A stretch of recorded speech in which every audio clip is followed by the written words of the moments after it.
This is Here Come the Irish. I'm Michael Owens. And I'm Nick Southwood. We haven't had a podcast show here in a while, but nevertheless been busy. We're going to do a podcast to preview the bowl season here. Absolutely. Can't wait. Bowl season is one of the best times of the year. Definitely. We'll be watching college football for the next month straight. Some teams get to play just a few weeks after the last game. Other teams in the playoffs might wait a few more weeks. But we're not going to break down the Notre Dame-Iowa State game too much today. We're just going to kind of preview a lot of the bowl games here. Not talk about too much. We'll do another show here in a few weeks just to go more in depth about the Iowa State matchup. And since they're in the Big 12, we don't know a lot about them, so we'll have to do some research. Definitely going to start talking about the Notre Dame, obviously kick that off, and then we'll get into some of the other more important bowl games there. Camping World Bowl is what Notre Dame is going to be playing in this season. They're playing Iowa State from the Big 12. Like he was saying, it's not a conference that we really know a lot about, so we're going to have to dive into that a little bit more. But Notre Dame did have a solid finish to the season this year, a 10-2, and Iowa State is 7-5, who they're playing in this bowl here. The bowl tie-ins, they hurt the Irish this season, but Orange Bowl being one of them, the second best team in the ACC. Virginia Cavaliers, who got smoked by Clemson, who Notre Dame beat. I think they finished maybe 8-4 or 8-5. Finished ranked, but they get to play in the Orange Bowl. Notre Dame doesn't, so they got the bad end of the stick on that one.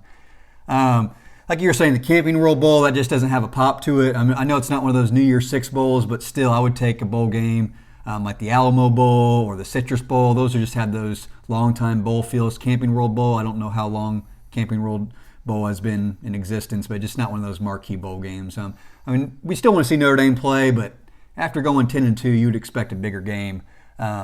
Obviously, this game will be huge for Iowa State. It may be the first time Notre Dame's playing them, but basically like every team on Notre Dame's schedule, Notre Dame's got tons of rivals. It's going to be their Super Bowl for them. Absolutely, 100%. Obviously, Iowa State, like a lot of other teams, it's going to be their biggest game of the season playing Notre Dame, as it is for a lot of other teams. So they're definitely going to be hyped up, ready to go. So Notre Dame's going to have to match that hype and make sure they're coming out ready to play.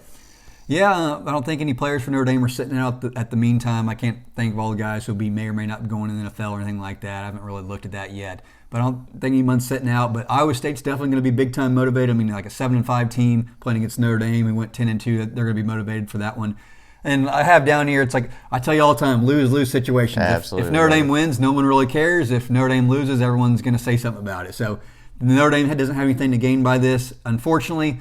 I mean, I wish we were playing like a team like maybe part of me wishes we were playing teams like maybe an Alabama or a Georgia again just to prove we can beat them, or Michigan again to get that one back. The other part of me is like maybe we can get this win here and maybe Michigan will get embarrassed by Alabama. So it's kind of, you can have it both ways. You could play a big game and potentially be the same narrative that's been the last couple of years. Maybe we can just get a win right here and have a good 11-win season. Definitely, 11 wins, solid season for the Irish. Obviously, throughout the season, it was just one kind of tough, bad loss that kind of hurt the Irish and the committee's eyes, obviously. The Georgia game wasn't bad.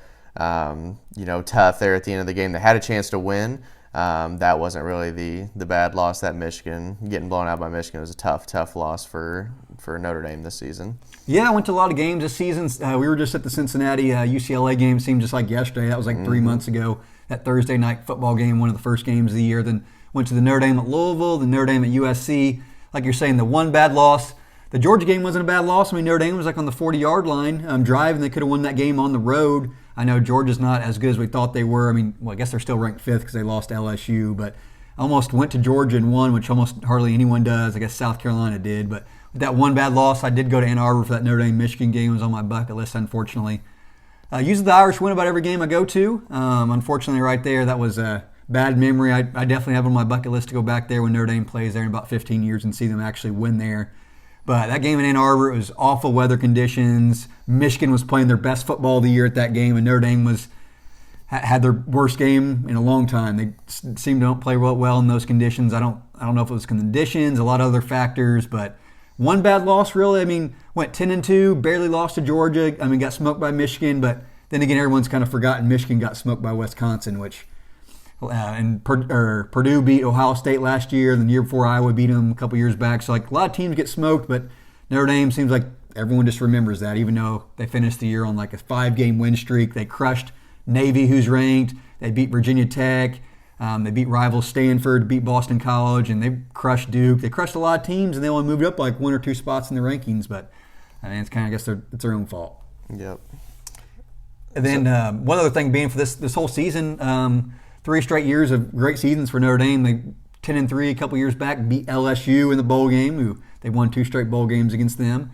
And then last year went 12-1. Obviously, we know how that season ended. But 10-2 this year, a chance to get 11 wins. Can you imagine going 10 wins, 12 wins, 11 wins? I mean, that's definitely something to talk about. Absolutely. It just shows, how great Brian Kelly's done of a job here in recent years. I think that's a positive for him, and I think that they're going to just keep that train rolling into next season.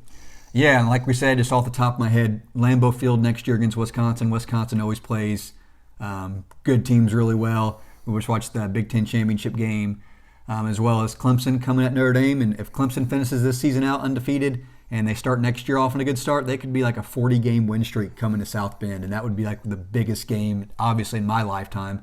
Besides USC, that could be Clemson number 1 on a 40-game win streak would be insane. Mm-hmm. So I'm actually rooting for Clemson in the playoffs just because that would be an awesome game to see here next year. So we got some bowl matchups. We're kind of, like we said, that's all we're going to talk about for the Notre Dame-Iowa State game today. We'll give you a more in-depth preview here in a few weeks. We're going to start off the Las Vegas Bowl, Washington versus Boise State. And this game's kind of cool because Chris Peterson's old school at Boise State. He's the guy who built them up. We all know Boise State, the blue turf. I believe he was there when they beat Oklahoma that year. And then his new school, Washington. Some of the big bowl games that Washington's played in the last 4 years. I mean, they were in the playoffs. They were in the Fiesta Bowl, Rose Bowl. Then this year, obviously, the Las Vegas Bowl, which isn't as big. But, I mean, for Washington, which is just kind of middle of the pack, historically programmed to do that, man, he's a really good coach. Absolutely. And I think a couple, good quarterbacks the last couple of years helps go along with that. But definitely interested to see him, play there. I'd like to see Boise State win. Washington Pac-12 team, kind of the least of the Power 5 conferences. But I'd definitely like to see Boise State win this game. Yeah, and I think Chris Peterson's one of the best coaches in this last decade for college football. I mean, it's one thing to do like what Urban Meyer did at Florida or Ohio State, or some of these guys do really good, like Nick Saban, Alabama. Those are one thing too. Dabo Swinney kind of definitely turned Clemson around. But doing a school at Boise State and Washington, like those aren't like get the blue bloods every year. And to do that good, like I said, playoffs, Fiesta Bowl, and Rose Bowl. I mean, I think he's a great coach. And Michigan's always saying, who could do better than Jim Harbaugh? I think Chris Peterson could do better at Michigan than Jim Harbaugh is first name off the top of my list. But for this game, who do you have win this game, Nick? I think I got to pick Washington to win. The brain says Washington, heart says Boise State, but if I had to put money on it, I think I'm picking Washington to upset 19-ranked Boise State this week. Well, I'll pick Washington just because it's Chris Peterson's last game. I think they'll go out like motivated like last year Urban Meyer and Ohio State was to get that last win. The next bowl game, we're going to go through these bowl games pretty quick, just picking the games. The Holiday Bowl, number 22 USC versus number 16 Iowa. Iowa's been consistent the last 30-plus years. You always know what you're going to get out of Iowa. USC, man, they've really done really good. They went on a good stretch since they played. Notre Dame barely beat them here a few months back. Clay Helton's going to stay at Notre Dame, or stay at USC, I should say. He's kind of been middle of the pack. He hasn't been awful, but he hasn't been really great either. They're going to keep them there, give him one more season. Actually, I think I saw somewhere that they start next year against Alabama. So that's they might be regretting that decision after week 1 next year. Yeah, absolutely, but that's a great way to kick off season. If you get a win like that at the start of the season, that could be a huge boost for the program. For Iowa versus USC, it'd be nice to see USC win, be another big signature win for Notre Dame, but I guess that really doesn't matter anymore. I'm going to go with Iowa. I think they're going to play a little more physical, control the clock, and I got Iowa winning that game. I pick Iowa as well. I think, with a strong run game, like you said, just being able to control the tempo of the game. I just think Iowa's going to be able to, outplay USC in that game. All right, let's get to one of the big bowl games here, the Cotton Bowl, which Notre Dame played in last year. This is kind of one that kind of makes me mad, but it is what it is. Number 17 Memphis against number 10 Penn State here.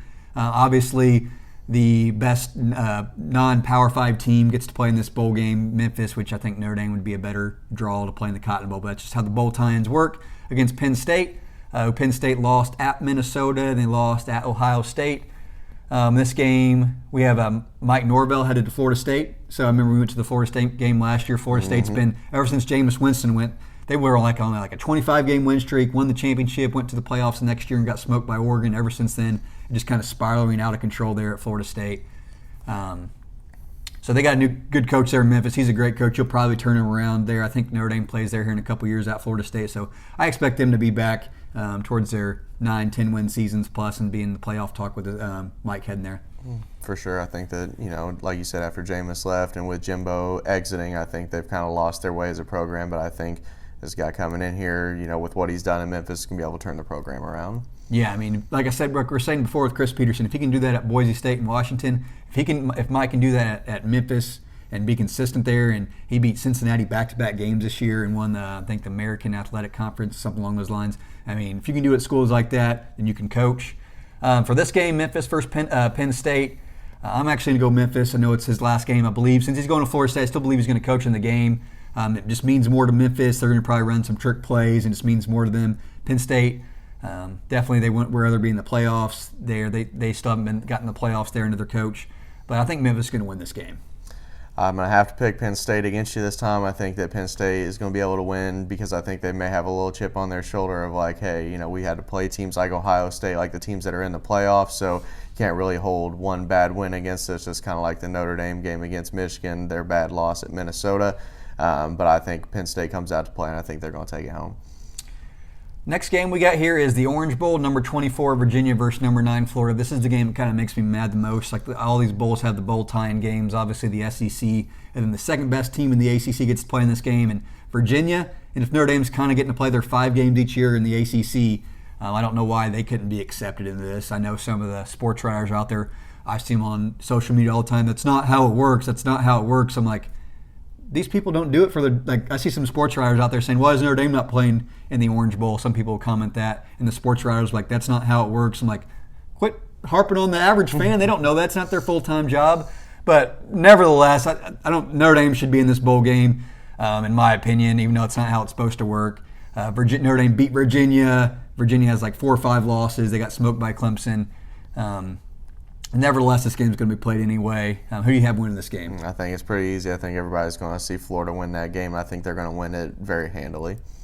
In my opinion, yeah, I do have Florida winning the SEC team. Florida doesn't have really that many bad losses this year. Virginia, it's one of the best seasons they've had in program history. Actually beating Virginia Tech this year. I know they hadn't beaten them in forever. They had a really good season there. Got a great quarterback. Notre Dame saw them. I think Notre Dame had 2 defensive touchdowns that game. That was one of the main reasons they won. But nevertheless, I see Florida win this game easily. Plus, it's going to be in their backyard almost. So for sure. Next bowl game we're going to talk about here today is one of the most historic ones. Got the Alamo Bowl, Texas versus number 11 Utah. Texas is not quite back to the level that they have been, in years past with Vince Young, all those kind of, the championship winning teams, yeah. Definitely all those championship teams. And Utah is kind of playing pretty decent football right now, but it's kind of going to be an interesting matchup in this bowl game. So first thing about Texas, I remember last year they beat Georgia in the Sugar Bowl, and we all know Georgia didn't really want to be in that Sugar Bowl. In Texas, it was a huge game for them, and they're all quarterback Ellinger saying that they're back and all that sort of thing. And this year they lose to LSU, and their season just kind of goes downhill from there. I mean, it's kind of crazy that Baylor and some of these other schools in Texas are TCU sometimes are outplaying Texas program, and who knows? Their coach might be on the hot seat going into next year, but Texas is definitely not back. It's like when they beat Notre Dame a couple years ago under Charlie Strong. They're saying Texas is back. I'm like, it's just one game. Like, relax. So Texas definitely didn't have the season everybody expected. They maybe thought they'd be in the playoffs this year, have a chance against Oklahoma, which I even did too. Utah, it kind of makes me mad about Utah, how they're still ranked ahead of Notre Dame. The playoff committee always talks about strength of schedule. Notre Dame's played 5 ranked teams, almost half their schedule. They've beaten 3 of them. They lost twice on the road at Georgia and on the road at Michigan. Utah, last time I checked, had 0 ranked wins in the playoffs, and they lost to USC, who Notre Dame beat. So I have no idea how in the world Utah is ranked ahead of Notre Dame. I mean, I know I'm being a homer a little bit, but Utah is really one of the few teams that shouldn't be ranked ahead of Notre Dame. They haven't beat a ranked team. They haven't beat anybody, head-to-head opponents. Like we said, that one bad loss at Michigan, everyone hasn't forgot about that. 100%. Who do you got winning this game? I think Utah has played a great season so far. And like you said, Texas isn't back yet, but I think Texas is back enough that they're going to be an extremely overrated Utah team in this game. Yeah, Texas coming in this unranked. Utah's number 11. I think Texas will find a way to win. Like I said, Utah hasn't beat a ranked team all year. I just think I'm just going for an upset here, going for Texas. 100%. Next game we got here, another great game. Like we said, there's tons of great college football games. We'll be guys be getting to watch all holiday season here. The Outback Bowl, number 18 Minnesota versus number 12 Auburn. Obviously, I'd love to see Minnesota. P.J. Fleck, row the boat, Big Ten school, beat Auburn here. But I just don't think it's going to happen. Auburn's had one of the toughest schedules in the history of college football. They had to play Oregon. They've had to play Alabama. Believe they had to play Georgia, LSU, all those great teams. And they're still ranked 12th here. They beat Alabama here just a few weeks back. P.J. Fleck, he's done a great job there, but their schedule is complete cupcake. They beat Penn State, but that's like the only ranked win I believe they have. Their non-conference was 0 Power 5 teams in the non-conference just so they could get all those wins racked up. And I would be really frustrated if Minnesota is ranked ahead of Notre Dame, but they're not. So that's my thought on that. I definitely think for this game, SEC team Auburn beating Alabama this year, having the kind of season they've had, I think it's going to be pretty easy for Auburn to take this one home versus Minnesota. Although, like you said, it would be great to see Minnesota take home an underdog win in this one. Yeah, I would love to see Minnesota win this game. A Big Ten school, P.J. Fleck, I love what they're doing there. It's not a school. I think school does it the right way, but Auburn has by far the better athletes than Minnesota does, and I feel like they could even remember last year when they played Purdue and they completely just destroyed Purdue, who was like on that same kind of level as Minnesota is right now. So I have Auburn winning, but like we said, want Minnesota to win.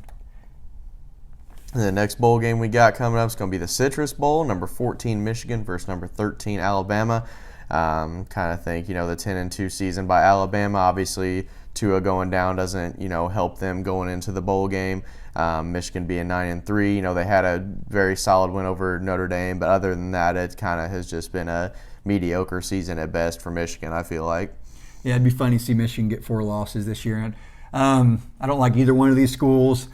Like you said, Alabama 10-win season. Their fans are all upset and everything like that. They had like 2 pick sixes against Auburn and still barely lost. So it's cool to see Alabama at number 13 right there. Then Michigan still had Notre Dame right there at number 14.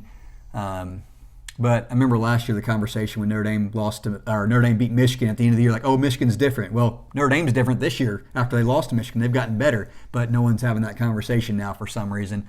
In this game, I see Alabama winning. I think they're going to win big. And after going to Ann Arbor and seeing that meltdown by Notre Dame, it'd make my heart a little happy to see Alabama do the same thing to Michigan that Ohio State did a few weeks ago and just destroy them. Absolutely, and I think, even with Tua being out, I know that hurts Alabama, but I think that just, at every position, their depth and everything is going to make them just be able to walk right over Michigan. If Tua was still in this game, who knows if Tua would play or not, even if he was healthy, but if Tua was in this game, I would say they beat him by like 4 touchdowns. Absolutely. But nevertheless, I still think Alabama's going to win pretty easily. Another great game right here, the Rose Bowl, Oregon versus Wisconsin. It seems like Wisconsin's always in the Rose Bowl. They always are the second best team in the Big Ten, can never get it into the playoffs or anything like that. The Irish will face them next year. Then Oregon, they were Chip Kelly in a lot of the last decade. I feel like they've been there several times playing in the Rose Bowl. So these are teams used to the Rose Bowl. And for you guys at home watching, it's always the Rose Bowl is always a Pac-12 school versus a Big Ten school. Mm-hmm. So Oregon versus Wisconsin, like I said, great matchup. We know that Wisconsin's got that running game with Jonathan Taylor, and Oregon's kind of got that spread. They're more physical now. It's going to be a great game to see there on New Year's Day. I agree. I think that, like you said, the difference in styles of how the teams play is going to make for a very interesting matchup. I always tend to side, and my pick will, reflect that the teams that can run the ball and control the clock, those are going to be the teams that tend to win those close matchups that are 2 good teams playing each other. In this matchup, I actually have Oregon winning. They had that game they should have won against Auburn at the beginning of the year. They had one bad game at Arizona State. They won the Pac-12.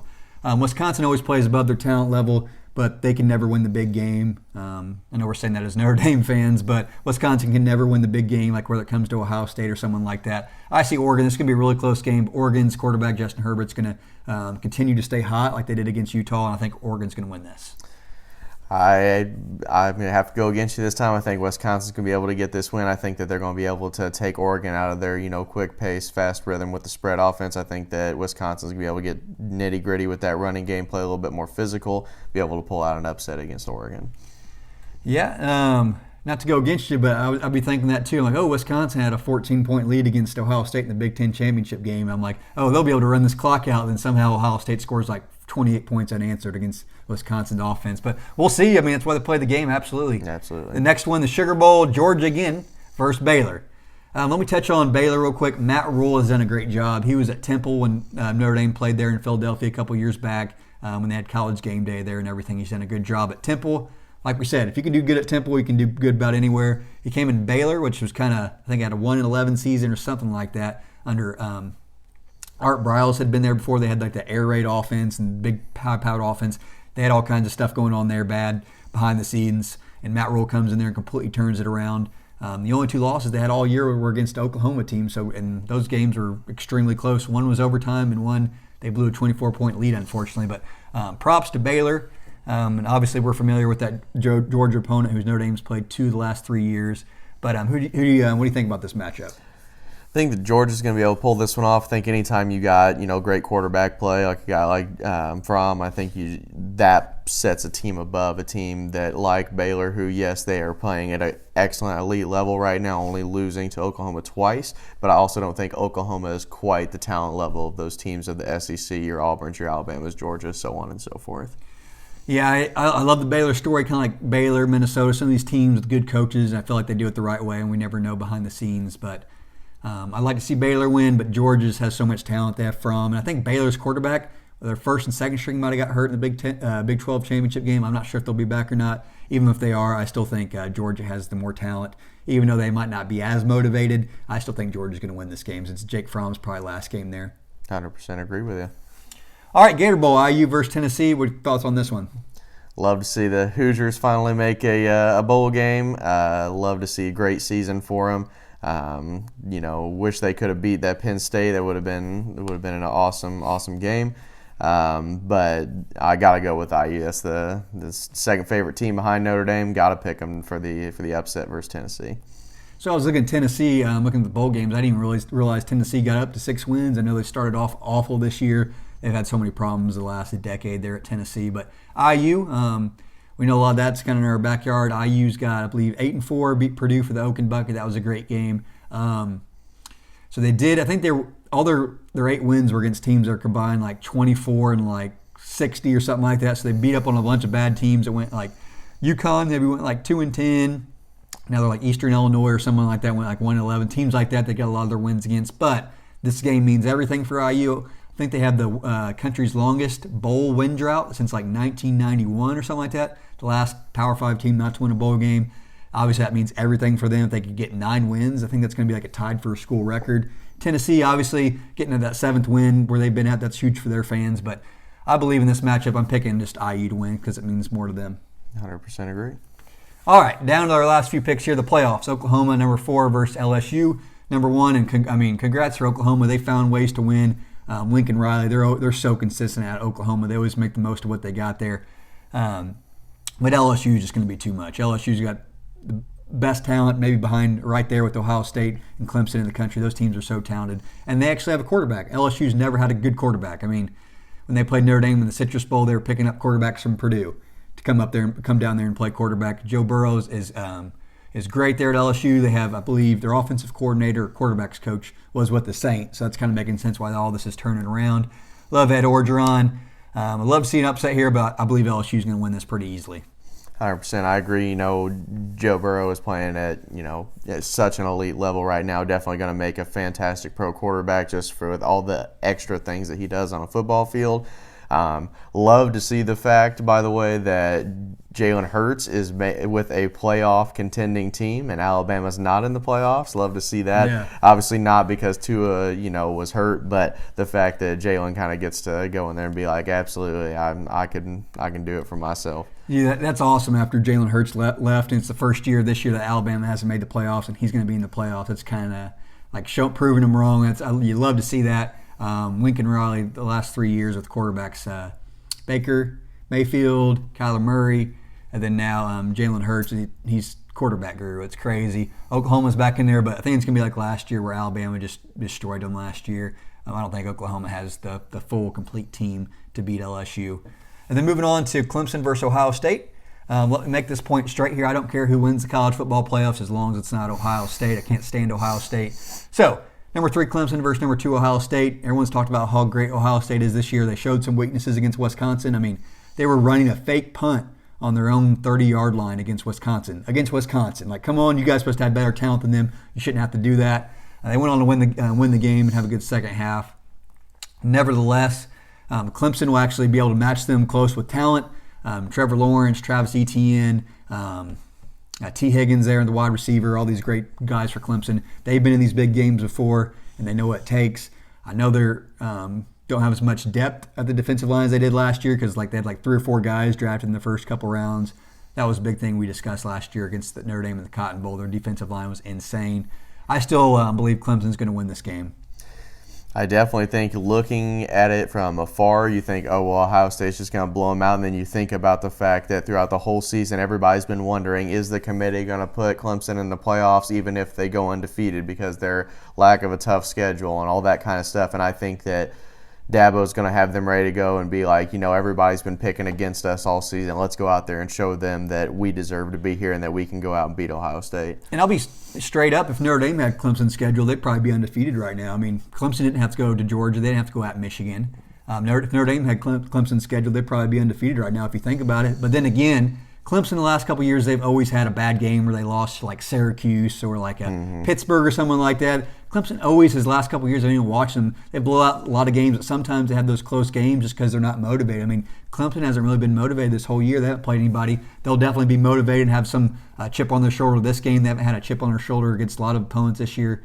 The last several years, they've had, I think when they won the championship games, they lost to Syracuse. You know what I mean? Everyone says, that North Carolina game, but Clemson sometimes doesn't always beat those lower level teams. They get up for the big games. They always play their best at the big games. No one really has mentioned that. So I have Clemson winning the championship game, LSU versus Clemson.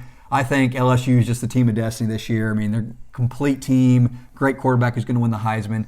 I have LSU winning over Clemson. What about you? I think LSU just is untouchable this season. Like you said, great quarterback play. Players love playing for Coach O. I think that he's going to have them hyped up and ready to go, and I think they're going to be able to win a tough, close game over Clemson in the championship game. All right. Well, thanks for watching, guys. Hopefully we'll do another podcast here if we have time in the next week or two just to break down the Notre Dame Iowa State game. I don't even know if we predicted. Obviously, we're having Notre Dame winning. We're just going to have to do more research to see if it's going to be a close game or not. But thanks for watching. We'll hopefully try to get some more podcasts out here in the next few weeks. Go Irish. Go Irish.